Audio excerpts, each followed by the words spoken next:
Good morning, students. Today we are going to discuss about great poets in Sanskrit literature. There are many great poets in Sanskrit literature. Among them, Bharavi is also one of the great poet in Sanskrit literature. He comes next to Kalidasa. Kalidasa is the first great poet as scholars' opinion.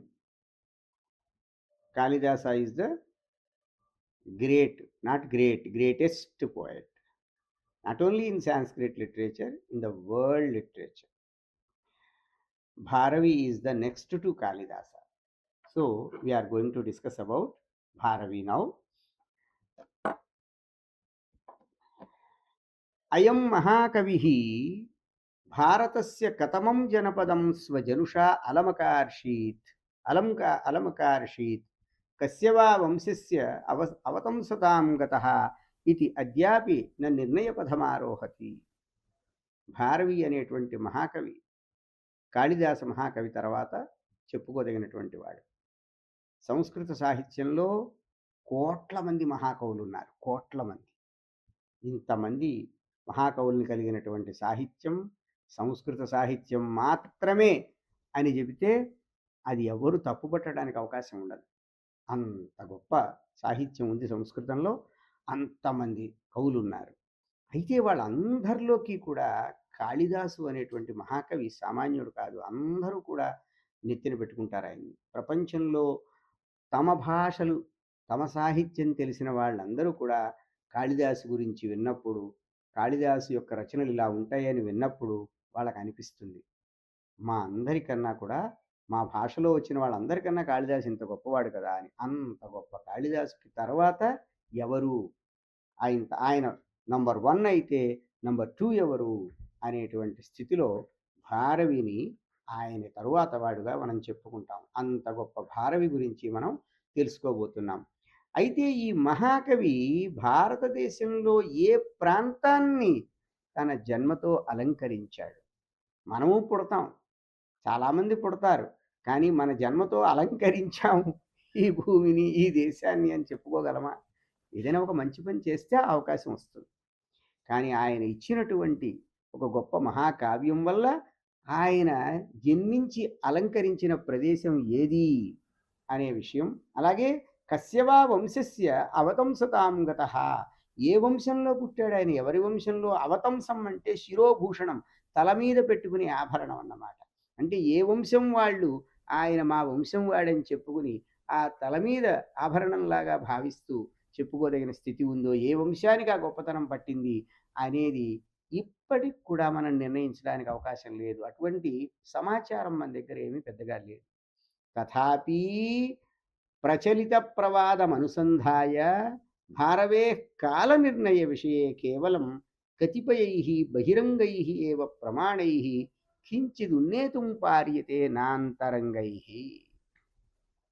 Bharavi ఎక్కడ పుట్టాడో తెలియదు, ఏ వంశంలో పుట్టాడో తెలియదు. అంటే ఎవరో ఆయన తల్లిదండ్రులు ఎవరు, ఆయన వంశం ఏమిటి, అవేమీ తెలియదు. కానీ ఆయన కాలం ఎప్పటి కాలం, ఆయన ఎప్పటివాడో నిర్ణయించడానికి కొన్ని బహిరంగ ప్రమాణములు ఉన్నాయి. అంటే ఎక్స్టర్నల్ ఎవిడెన్సెస్, అంతేకాని ఇంటర్నల్ ఎవిడెన్సెస్ లేవు. ఇంటర్నల్ ఎవిడెన్సెస్ అంటే ఆయన రచించిన గ్రంథంలో ఏదైనా హింట్స్ ఉన్నాయా? లేవు.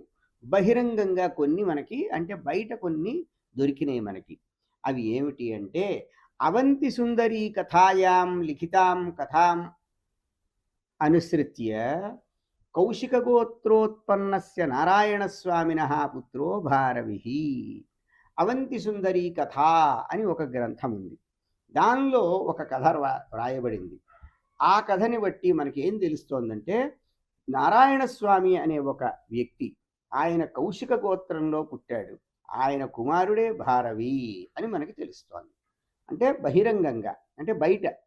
భారవి తాను రచించిన గ్రంథంలో తన గురించి ఆయన ఏం మెన్షన్ చేసుకోవాలా. అవంతి సుందరి కథ వ్రాసిన కవి అందులో ఒక కథ రాశాడు. అందులో కౌశిక గోత్రంలో పుట్టిన నారాయణస్వామి కుమారుడు భారవి అని ఉన్నది. భారవేహ పూర్వజాః పూర్వం ఉత్తర పశ్చిమ భారతాంతర్గతం ఆనందపురం నామ నగరం అధ్యూషుః. అయితే ఈ భారవి యొక్క పూర్వజులు అంటే భారవికి పూర్వీకులు అంటే ఏన్సెస్టర్స్ అంటాం కదా మనం, భారవికి ముందు ఆయన వంశంలో వాళ్ళు ఉత్తర పశ్చిమ భారతాంతర్గతం, ఉత్తర పశ్చిమ భారతం, ఉత్తర అంటే నార్త్, పశ్చిమ అంటే వెస్ట్, ఉత్తర పశ్చిమ అంటే ఏమిటి, నార్త్ వెస్ట్ అని కదా అర్థం. నార్త్ వెస్ట్ ఇండియా, భారతం అంటే ఇండియా, అందులో ఉన్నది ఆ ఏరియాలో ఉన్న ఆనందపురం అనేటువంటి ఒక నగరంలో ఉండేవారట. పరతశ్చతే నాసిక నామకం దక్షిణ భారత నగరం ఆయాతా. తరువాత వాళ్ళు నాసిక్ అనే సౌత్ ఇండియన్ సిటీకి వచ్చారు. నాసిక్ సౌత్ ఇండియన్ సిటీ ఏమిటండి అని మీరు అనుకోవచ్చు. ఇప్పటికీ మనకి పూనాలో డెక్కన్ జిమ్ఖానా అంటారు, డెక్కన్ డెక్కన్ అంటారు మహారాష్ట్రలో కొంత, దాని దక్షిణ అని. అంటే ఒకప్పుడు అది దక్షిణ భారతదేశం కిందే లెక్క మహారాష్ట్ర. ఆ తర్వాత మన భారతదేశం చిన్నదైపోయింది, వేరే వేరే దేశాలుగా కొన్ని భాగాలు వెళ్ళిపోయినాయి. ఇప్పుడు అది సెంట్రల్ ఇండియా అంటున్నాం, కానీ ఒకప్పుడు మహారాష్ట్ర కూడా దక్షిణ భారతమే. అందుకని వీళ్ళు అలా రాస్తున్నారు. నాసిక్ అనేటువంటి దక్షిణ భారత నగరానికి వచ్చారు. ఇప్పుడు ప్రస్తుతం నాసిక్ ఎక్కడ ఉంది, మహారాష్ట్రలో ఉంది. అయితే నాసిక్లో ఉన్నారటండి వీళ్ళు, మరి భారవి యొక్క వంశం వాళ్ళు. తీర్థాటన కాలే ఏకదా కాంచీ నృప సింహవిష్ణు తం స్వరాజధానీం ఆనాయయత్. ఒకప్పుడు కాంచీ నగరం, కాంచీపురం అని ఇప్పుడు మనకి తమిళనాడులో చెన్నైకి దగ్గరలో ఉంది కదా, చెన్నై బెంగళూరు రూట్లో ఉంది. ఆ కాంచీ నగరాన్ని పరిపాలిస్తున్నటువంటి సింహవిష్ణు అనేటువంటి రాజు తీర్థయాత్రలు చేస్తున్నాడు, పిలిగ్రిమేజ్కి వెళ్ళాడు, నాసిక్కు వచ్చాడు. ఆయన వచ్చి ఈ భారవిని చూసి అబ్బో ఇంత గొప్ప కవి అని చెప్పి ఈయన్ని తన క్యాపిటల్ అంటే కాంచీపురం తన రాజధానికి తీసుకెళ్ళాడు. సింహవిష్ణు తనయేన రాజకుమార మహేంద్ర విక్రమేణ సహ తత్ర సానందమువాస. అయితే తీసుకెళ్ళినటువంటి సింహవిష్ణువు ఆయన చాలా గౌరవంగా చూశాడు. ఆయన తరువాత రాజకుమారుడు ప్రిన్స్ మహేంద్ర విక్రమ అని, అంటే సింహవిష్ణువు యొక్క కుమారుడు, ఆ రాజకుమారుడితో కూడా ఆయన చాలా ఆనందంగా ఉన్నాడు. అంటే ఆయన కూడా ఆయన చాలా గౌరవించాడు. తస్య పుత్రో మనోరథ నామాసీత్. భారవికి ఒక కుమారుడు ఉన్నాడు, అతని పేరు మనోరథ్, మనోరథుట్ట. ఆయన ప్రపౌత్ర అంటే గ్రాండ్ సన్ కాదు, గ్రేట్ గ్రాండ్ సన్. ఆయన దండీ బభూవా. దండి అనేటువంటి ఒక కవి దశకుమార చరితం అని రాశాడు మనకి సంస్కృతంలో, ఒక ప్రోజ్ బుక్ అన్నమాట, గద్య గ్రంథం అది. ఆ దండి ఎవరో కాదు, మన భారవికి ప్రపౌత్రుడు. పుత్రుడు అంటే కుమారుడు, పౌత్రుడు అంటే మనుమడు, ప్రపౌత్రుడు అంటే మునిమనమడు. పుత్రుడంటే సన్ను, పౌత్రుడంటే గ్రాండ్ సన్ను, ప్రపౌత్రుడంటే గ్రేట్ గ్రాండ్ సన్ను. అలా కొన్ని పదాలైనా మీకు తెలియాలిగా, సంస్కృతం చదువుకుంటున్నారు కాబట్టి కనీసం పుత్ర అంటే తెలుసు అంటున్నారు, పౌత్ర అంటే ఏమిటి, ప్రపౌత్ర అంటే ఏమిటి, చిన్న చిన్న మాటలు కొన్నైనా కనీసం కొంత వొకాబులరీ అయినా మీరు సమకూర్చుకోవాలి. ఏమీ నేర్చుకోము, మాకు ఎందుకండి ఇదంతా, ఇక్కడే నేర్చుకున్నది ఏదో మీరు చెప్పింది ఏదో మీకే అప్పచెప్పి వెళ్తాం అనే పరిస్థితిలో ఉండకూడదు. కొన్ని మనం గ్రహించాలి. మొత్తం మీద భారవి యొక్క వంశం గురించి మనకి ఏదో కొంత కథలో తెలిసింది, అది కథ లేకపోతే నిజమే కథలో వ్రాశారా, ఇలాంటి విషయాలు నిర్ధారించడానికి అవకాశం లేదు. అయితే భారవి ఎవరు, ఆయన ఏ రిలీజియన్ వాడు, అంటే ఏ విశ్వాసములతో ఆయన విషయం ఉన్నది, ఆయన జీవితంలో ఎటువంటి విశ్వాసములు గలవాడు అంటే, భారవి హి శైవ ఆసీత్. భారవి శైవుడు. శైవుడు అంటే శివభక్తుడు. శివుడు అనేటువంటి హిందూ దేవత ఉన్నారు కదా, ఆ హిందూ దేవతని అనుసరించి ఆయన్ని వర్షిప్ చేసి ఆయన్ని ఫాలో అయ్యేటువంటి, ఆ శివుడికి సంబంధించినటువంటి ఆరాధనా విధానాలను ఫాలో అయ్యేటువంటి అనుసరించేటువంటి వాడు కాబట్టి ఆయన శైవుడు అన్నమాట. అయితే భారవి గురించి మనకి అవంతి సుందరి కథలో ఉంది కదా, ఇంకొక చోట కూడా ఉందండి. ఏమనుంది, భారవిరితి నామ ఐహోల్ శిలాలేఖే నిమ్నలిఖిత రూపేణ ప్రాప్యతే. ఐహోల్ అని ఉంది మనకి ఇప్పుడు కర్ణాటకలో. ఐహోల్, పట్టడాకల్ ఇలాంటి కొన్ని చాలా ఎంతో ప్రసిద్ధమైనటువంటి ఒక ఇతిహాసం, అంటే ఒక చారిత్రకమైన గొప్ప శిల్పములు అవి ఉన్నటువంటి పెద్ద పెద్ద స్థానములు ఉన్నాయి మనకి. ఆ ఐహోల్లో భారవి పేరు ఒక శాసనంలో ఉంది. శాసనం అంటే రాక్ ఇన్స్క్రిప్షన్, రాతి మీద చెక్కబడినటువంటి రాత, శిలాలేఖం అంటారు దాన్ని. మనం తెలుగు వాళ్ళం శిలాశాసనం అంటాం. అందులో ఇలా ఉంది. ఎలా ఉంది? భారవి అనే పేరు అందులో ఉంది. ఎలా ఉంది? ఏనాయోజిన వేష్మ స్థిరమర్థ విధౌ వివేకినాజిన వేష్మ స విజయతాం రవికీర్తి కవితాశ్రిత కాళిదాస భారవి కీర్తి.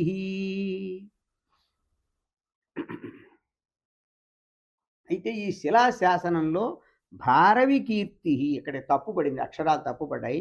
కవితాశ్రిత కాళిదాస భారవి కీర్తి అని ఉంది అక్కడ. ఇక్కడ ప్రింటింగ్ మిస్టేక్స్ ఉన్నాయి. అయితే ఈ శాసనం, ఈ శిలాలేఖం, ఈ శిలాశాసనం ఎవరిది అంటే సెకండ్ పులకేశి అనేటువంటి గొప్ప రాజు, ఆయన యొక్క సమయంలో వేయబడినటువంటి ఇన్స్క్రిప్షన్ ఇది. ఆ టైం ఎప్పుడు? 634 AD, క్రీస్తు శకం 634 సంవత్సరంలో ఆ శాసనం వేశారు. అంటే అంతకు ముందు ఉన్నాడు కదా భారవి. సో భారవి ఎప్పటివాడు అంటే 6th సెంచరీకి ముందున్నాడు, లేదా ఆయన 6th సెంచరీ అనుకుందాం పోండి. అప్పటివాడు, ఇవాళటివాడు కాదు. అయితే ఇందులో ఏమనుంది ఈ శ్లోకంలో, ఈ శాసనంలో ఏముందో ఇప్పుడు ఆ శ్లోకం రాశారు కదా, అది చూద్దాం. రవికీర్తి అని ఒక జైన కవి ఉన్నాడు. జైనులు, జైన్స్, బుద్ధిస్ట్ అంటాం కదా మనం. మన భారతదేశంలోనే బౌద్ధ మతం అని ఇంకొక మతం వచ్చింది. మామూలుగా వైదిక మతం ఉంది, దాన్ని ఇప్పుడు హిందూ మతం అంటున్నాం. అంటే వేదములను అనుసరించేవారు హిందూ మతం అంటున్నాం ప్రస్తుతం. తర్వాత ఈ దీనికి దీనికి సమాంతరంగా అంటే దీనికి ప్యారలల్గా తర్వాత బౌద్ధం అనే మతం వచ్చింది. బుద్ధుడు అనేటువంటి ఒక మహాత్ముడు మనకి చెప్పినటువంటి మతం ఆ బౌద్ధ మతం. అలాగే మహావీరుడు అనేటువంటి ఆయనకే జిన అని పేరు, ఆయన చెప్పిన ఒక మతం జైన మతం. ఆ జైన మతంలో రవికీర్తి అనే ఒక కవి ఉన్నాడు. ఆ కవి ఎంత గొప్పవాడు అని ఆ రవికీర్తిని ప్రైజ్ చేస్తోంది ఈ శ్లోకం. ఆయన కవిత్వం ఎంత గొప్పదో తెలుసా? కాళిదాస భారవి కీర్తి. ఆయన కవిత్వం కాళిదాసు, భారవికి ఉన్నటువంటి గొప్ప కీర్తి కలిగినటువంటి వాడుగా రవికీర్తి ఉన్నాడు. అంటే అంత కీర్తిని పొందిన కవిత్వాన్ని ఈయన కూడా మనకి ఇచ్చాడు అని. ఆ రవికీర్తి యొక్క కవిత్వం ఎంత గొప్పదంటే కాళిదాసు యొక్క కవిత్వం లాంటిది, భారవి కవిత్వం లాంటిది అన్నారు. సో రవికీర్తి నాటికి కాళిదాసు ప్రసిద్ధుడు ఎప్పటి నుంచో, భారవి కూడా ప్రసిద్ధుడు. అంటే అప్పటికే ఆయన పెద్ద కవి రాసి ఆయన రచనలు అందరూ చదివి ఆయనకు మంచి ప్రసిద్ధి వచ్చింది. ఆయనతో కంపేర్ చేశారు రవికీర్తిని. రవికీర్తి 6వ శతాబ్దం వాడు, అంటే అంతకుముందు ఎప్పుడో భారవి ఉండి ఉండొచ్చు. మొత్తం మీద మన వాళ్ళు ఏం చేశారంటే లెక్క 6వ శతాబ్దం అండి అన్నారు. అతః భారవి తత్పూర్వతన సంభవతి. కాబట్టి భారవి ఈ శాసనానికి ముందు ఉండుంటాడు, ఈ శిలాశాసనం వేయటానికి ముందు.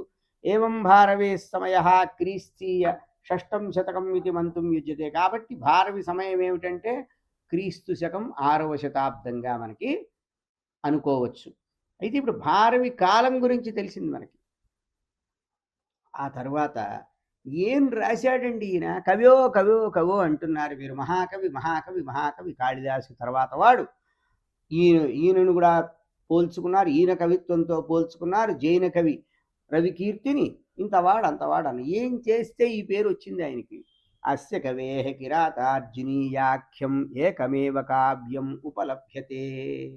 ఈ కవి కిరాతార్జునీయం అనేటువంటి ఒక్క కావ్యమే మనకి దొరుకుతుంది. ఆ కవి వ్రాసినటువంటి కావ్యం ఒక్కటే దొరుకుతుంది.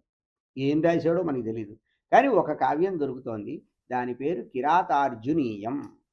సంస్కృత వాంగ్మయగత పంచమహాకావ్యేషు అన్యతమమేతత్.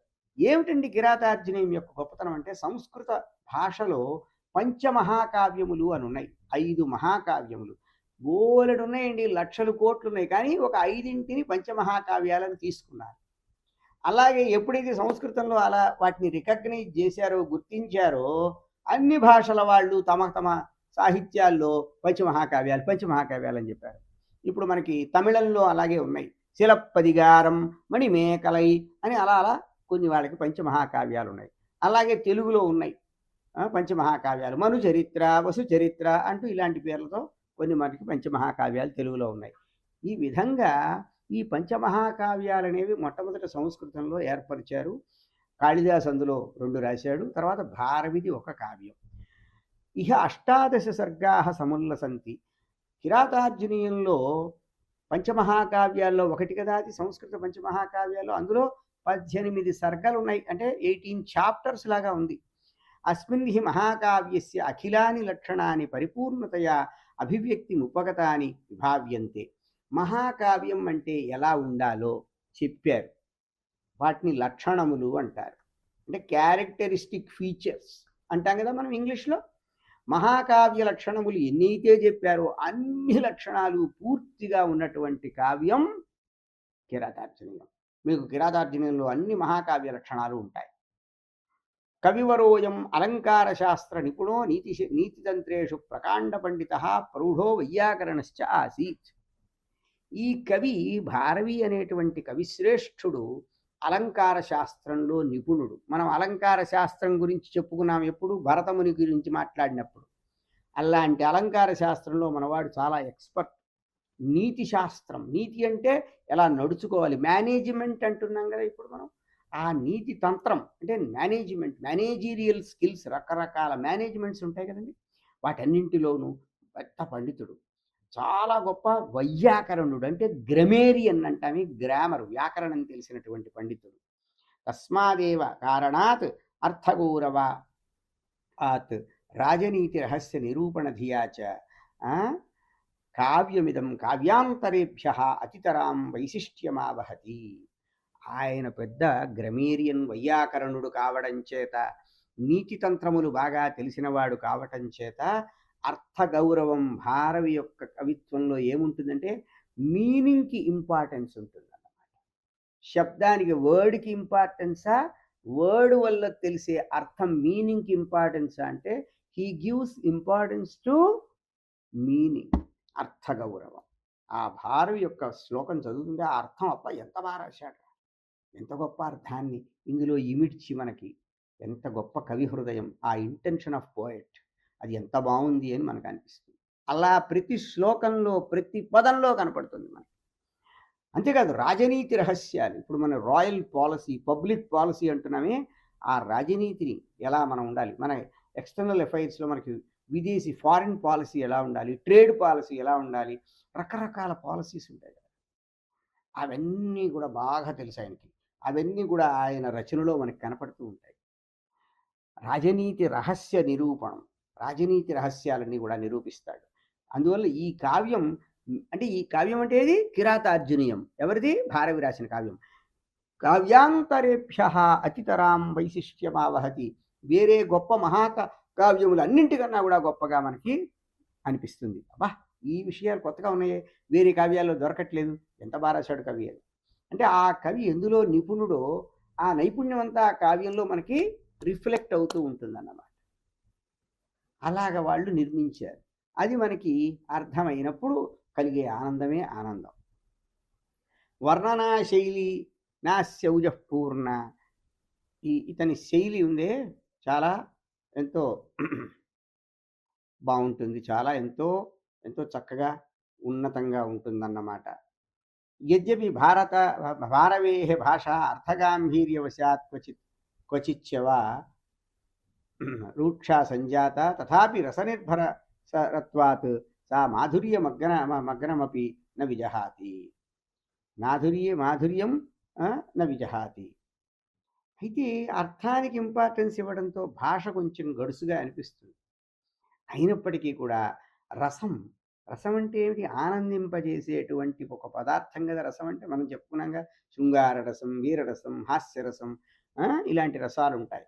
ఆ రసములు చాలా చక్కగా కావ్యంలో అనేక రసములు, అంటే ప్రధానమైన రసం ఒకటి ఉంటుంది, తర్వాత మిగిలిన రసాలన్నీ కూడా ఉండాలి. అంగిరసం అంటారు ప్రధానమైన రసాన్ని, అంగరసం అంటే మిగతా రసాలన్నీ అంగరసములు. ఒక రసాన్ని వాళ్ళు ఎక్కువ హైలైట్ చేస్తారు. అలాగా రసములన్నీ ఉండడంతో మాధుర్యాన్ని విడిచిపెట్టదు. ఒక భాష కష్టంగా ఉన్నా చాలా మధురంగా ఉంటుంది. బాహ్యరూపమేవాస్య కఠినం ప్రతీయతే నారికేల ఫలవత్. పైకి మాత్రం ఆయన కవిత్వం కఠినంగా అనిపిస్తుంది. ఎలాగా, కోకోనట్ లాగా. కొబ్బరికాయ ఎలా ఉంటుంది పైకి గట్టిగా, లోపల తీయగా, నీళ్లు అవి అన్ని బాగుంటాయి. ఆభ్యంతరంతో తత్సరస సంభృతం ఆనందమేవ ఆతనుతే. ఎంతో మంచి ఆనందాన్ని రసంతో, ఆ రసముల యొక్క ప్రతిపాదనతో ఆనందాన్నే ఇస్తుంది. అస్య కవితాయాం సూక్తయోపి మనోహరతరా ఘటితా. ఆయన సూక్తులుంటాయి. ఆయన ప్రావెర్బ్స్ ఎంత బావుంటుందో ఆయన కవిత్వంలో అవన్నీ కూడా ఆయన చక్కగా యాడ్ చేశాడు. వాటిని అందులో ఇన్సర్ట్ చేశాడు.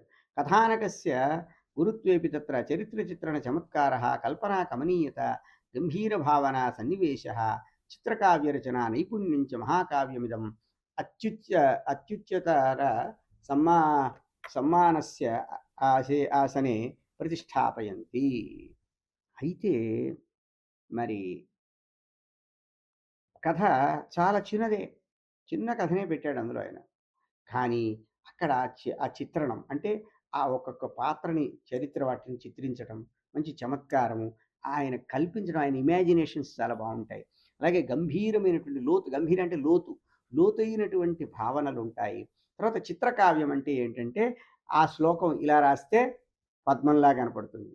ఇలా రాస్తే చక్రంలా కనపడుతుంది. అలా అలా రాయొచ్చు రకరకాలైనటువంటి చిత్రములని. చిత్రములంటే పిక్చర్స్ కదా! అందులో కూడా ఫిక్స్ చేసి ఆ శ్లోకాలు అలా రాస్తాడు.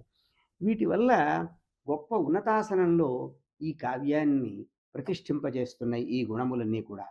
అయితే ఇక్కడ ఈ మనకి ఇచ్చినటువంటి టెక్స్ట్‌లో ఉన్న భాషలో కొన్ని అక్షర దోషాల వల్ల కొన్ని తప్పులున్నాయి.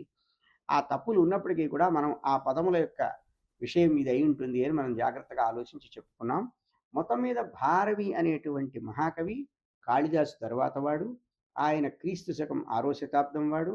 ఆయన కిరాతార్జునీయం అనేటువంటి ఒక మహాకావ్యం రాశాడు. ఆయన కావ్యం చాలా గొప్పదిగా ఉంటుంది. అయితే ఆ కావ్యంలో విషయం ఏమిటి? అది ఇందులో మనకి పూర్తిగా రాలేదు. ఏం లేదు. కిరాత, అర్జున వాళ్ళిద్దరికి మధ్య జరిగినటువంటి విషయం గదా! కిరాతుడు అంటే శివుడు. ఆయన శైవుడని చెప్పుకున్నాంగా. భారవి శివభక్తుడు అనుకున్నాంగా. ఆ శివుడిని తపస్సు చేసి మెప్పించాడు అర్జునుడు. అర్జునుడెవరు? పాండవులలో మధ్యలో వాడు. పాండవులు, కౌరవులు భారతంలో రాజ్యాలు కదండీ! భారతంలో కౌరవులు, పాండవులు రాజ్యాలుట అంటాం గదా! ఆ కౌరవులు, పాండవులు అనేవాళ్ళు 2 గ్రూప్స్ అన్నమాట. వాళ్ళిద్దరి మధ్య కూడా వాళ్ళకి రాజ్య విషయంలో తగాదా వచ్చింది. అందులో పాండవులు ధర్మం వైపు ఉంటారు. కౌరవులు అధర్మం వైపు ఉంటారు. అంటే వాళ్ళు అధర్మాన్ని రిప్రజెంట్ చేస్తారు కౌరవులు, పాండవులు ధర్మాన్ని రిప్రజెంట్ చేస్తారు. పాండవుల్లో మధ్యలో వచ్చినవాడు అర్జునుడు మంచి వీరుడు.